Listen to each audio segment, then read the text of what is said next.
madness.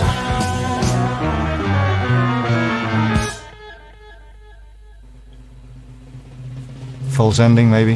The vast majority of everything we've done has been recorded live. Now, you can repair a mistake in a section of vocals, or you can repair a mistake in a section of guitar solo, or you can't repair the drums. And I love listening to these because you hear what went on after the fade had happened.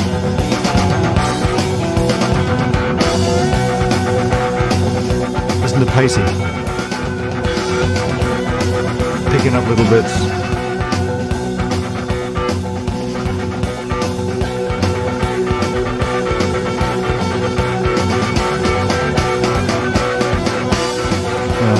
That's on the fly, that's not rehearsed. That's just something that happens as you're playing. He heard a piece of music and he just reacted to it. And that's the great thing about in a band playing together. You work off each other. It's magic, it's a certain kind of magic. I think it's for me, probably the best track on Machine Head. It's slightly adventurous. It's slightly off the wall. Machine Head was certainly made under difficulty, right? They were up against it, right? And sometimes it happens that acts, that groups, artists who are up against it have to dig a bit deeper. We settled down to make the record as best we could under really quite dire circumstances.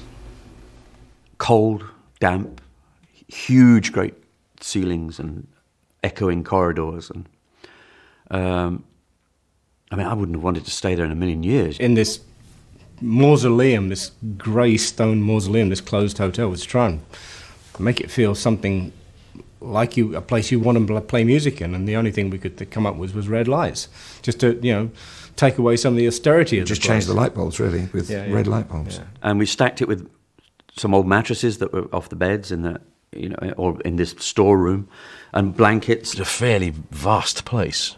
Now it was the middle of winter. We parked the truck outside from the main entrance of the hotel and ran all the cables in to this corridors we were in. What was interesting was every time that we would go to listen to a playback, Martin would say, "Do you want to hear this one back?" And we'd say, "Of course, let's go and see how it sounded."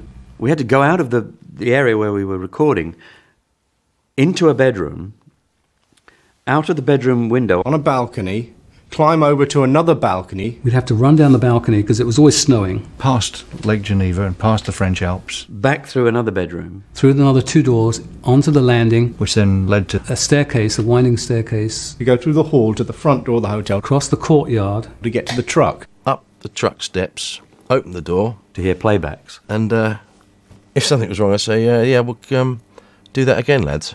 And they'd, we weren't too impressed, and they'd go all the way back and do another one. And so we tended not to do it that often. Martin understood us as musicians. He was a very musicianly engineer. He understood the value that a musician places on his or her sound. As far as the recording is concerned, he was the sixth member of the band. He wasn't an engineer or producer. He was just a presence there, and we all sort of had a lot of fun with him. And he had our humour, which is very important. John needed to get really the organ sound very similar to a guitar. So instead of putting the organ through Leslie's originally, when they got together, he put it through a Marshall stack. So you got this abrupt, very harsh sound, which complements the guitar perfectly. Space Truckin is an entire section of the organ doing the, oh, I forget.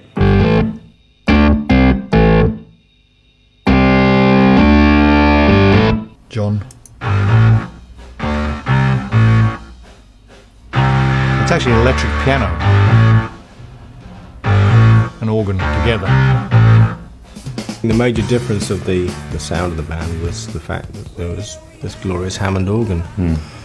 Sometimes taking the lead part in certain tracks which people consider to be guitar tracks. It's only when you get to the verse that the guitar comes in, and that's all he's doing.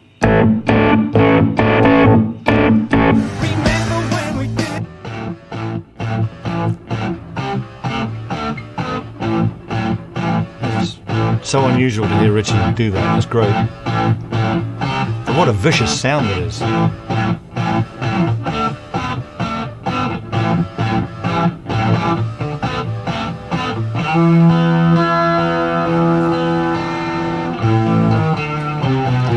That riff.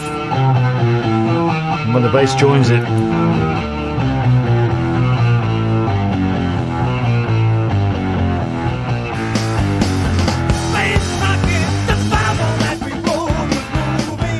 I remember the very early 60s, there was a series called Batman. And I kind of had this riff that was like similar to that, because I saw how that would take off with the people and how simple it was. And I came up with this riff which went... and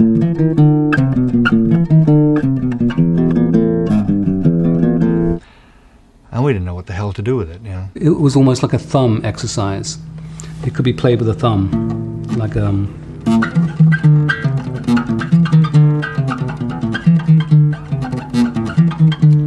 It was a very strange, odd riff. And I took it to Ian Gillan and I said, Ian, I had this idea, but it's so ridiculous, it's so silly and simple that I don't think we can use it. There was this thing, Keep On Trucking. There was what was that?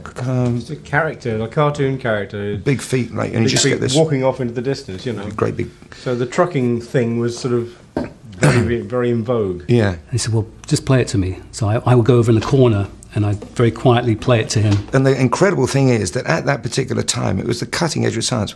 We thought it was so modern to be living in the space age. So the idea of being a space trucker as opposed to a road trucker was interesting. And he said, well, what's the type of vocal you have for it? And I went, well, something like, come on, da-da-da. Come on. I was very shy. And he grasped it immediately and he said, great, it sounds really good. I said, but isn't it too simple? He said, no, I think we can use it. So you could bring in all these cheap sort of wordsmith tricks and puns and stuff like that. It's like Borealis, they rocked around the Milky Way. They got music in their solar system. Had a lot of fun on Venus. We always had a time on Mars. Etc. Etc. Yeah, we're doing it. I'm doing it tonight. I can't remember it. But you take them out of sequence, and it gets weird. And Boring Alice, of course, was somebody we all knew quite well.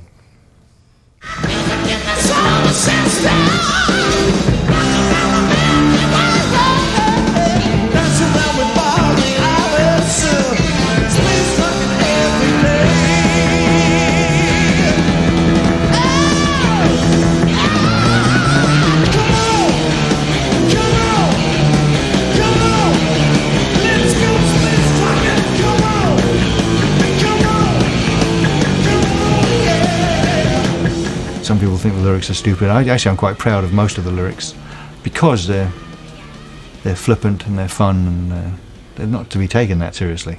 Never Before was an interesting track. I think that was Ian and Roger. Well, this is one we were convinced was a single for the record. It shows how much we know. And the management said, what we need is a hit.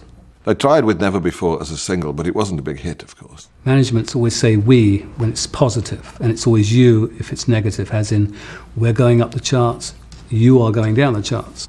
They weren't a singles band, weren't Deep Purple. If they had a hit, fine and dandy, terrific, but it was icing on the cake for them. They didn't need hit singles. I think Never Before, one of the least popular tracks on the album, on Machine Head, but if you look back, it's actually quite a good track. We were more excited about Never Before than anything on the record. The intro sounds like this.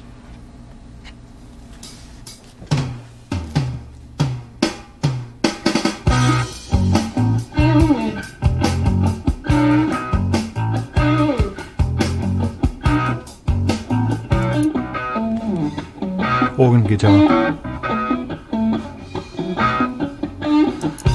Just biding time, really. It's just not doing anything, just setting up a groove. You know. Could be better, but it is what it is.